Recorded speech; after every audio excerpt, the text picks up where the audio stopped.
All right, friends, buckle up, because today we're stirring the cauldron with a term so racist, I'm shocked J.K. Rowling hasn't tried to trademark it in between tweets.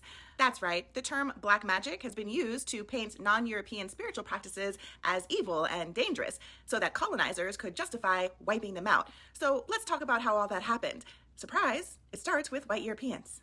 Because when they were busy colonizing the world, they had a little bit of a branding problem. See, they needed a way to elevate their own church-approved rituals while simultaneously demonizing the spiritual practices of the people that they were conquering.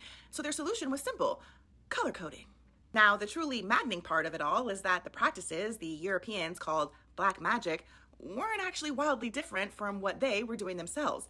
And that's because at the core, folk magic around the world shares the same foundations. You have herbs for healing, charms for protection, and rituals that are timed to the moon or the seasons. So whether it's a village wise woman in England or a Yoruba priest in West Africa, the ingredients are strikingly familiar because humans everywhere have always worked with nature and spirit in similar ways. But when colonizers arrived, anything that looked foreign was easier to brand as dangerous. Things like face paint and drumming or animal offerings or even a static movement felt scary to European eyes, even though their very own festivals once included masks and blood sacrifices and wild dancing. But you see, calling it demonic wasn't just about the rituals themselves. It was really about race and power.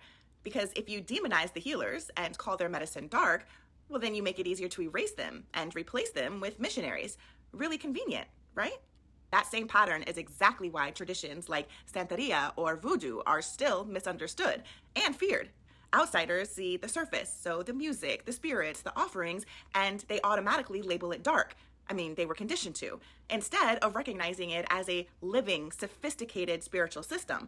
You have similar roots and magic, but one group got to call theirs holy, while the other was cast as evil.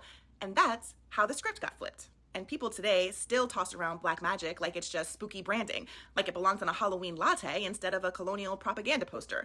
But the whole phrase was basically a marketing campaign for white supremacy, not a cute witch aesthetic hashtag. And every time we drop it like it's harmless, we're replaying and feeding into the same old hierarchy.